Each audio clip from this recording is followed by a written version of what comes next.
after what we saw at Indian Wells, and now 18 wins, more than anyone else on the ATP Tour, Jimmy, is he the third best player in the world? Obviously, he's ranked 10 now, but is he the third? And if not, who is? I mean, Djokovic can make an argument for himself as well, making finals of Australia. But the way he played the last 2 weeks for Medvedev, that's the part that's so impressive.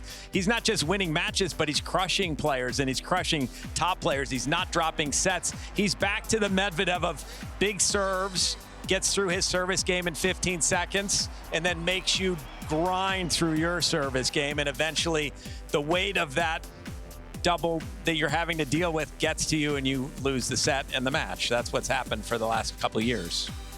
This is the Medvedev that the tennis fans like me want to see. I mean, he is playing some of his most aggressive tennis. He's getting his shots dialed in. He's getting better each day. I think mentally, he's in a really good place right now. He's looking incredibly confident out there, and he's just having a little bit more resilience, I think, in these bigger moments. He seems like he's having a good time.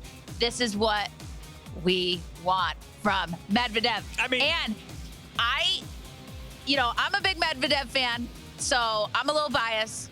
But yeah, I think he's in the top 3. Jim Courier was pointing out the numbers in Indian Wells, Jimmy, and every single shot is 2 miles an hour faster for him, from the serve to the forehand to the backhand. I know to a viewer at home, you're like, 2 miles an hour. But as a tennis player, that's pretty massive, right? Well, especially because he wasn't a top-line power merchant from the back of the court. Even though he's 6'7", I would never teach his strokes. He's all arm.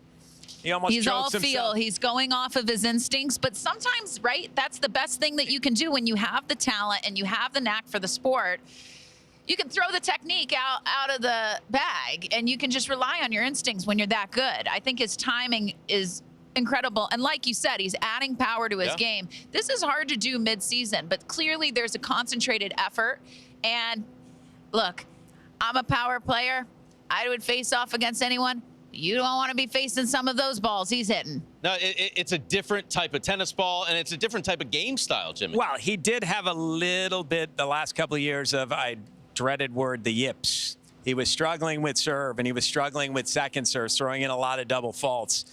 And all of a sudden, he's found that rhythm again on the serve. He's making first serves. He's winning those first serve points. So that will lend itself to having more confidence in every other aspect of his game. And he's one of the guys that can beat Carlos Alcaraz, can beat Jannik Sinner, has the game to do it. I think best of 3, you could say he's third after those two. Best of 5, to your point, Jimmy, I'm still putting Novak as number 3 behind Alcaraz and Sinner. And, you know, the other guy that we don't mention because he's injured all the time is Draper. I think Draper is very dangerous if he can get healthy for a full year. You put him ahead of Medvedev? I mean, not right now because he hasn't proved it yet. But, yeah, I think the upside is there. What about Sasha Zverev?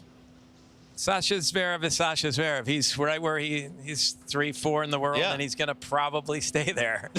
He's consistent. He's consistent.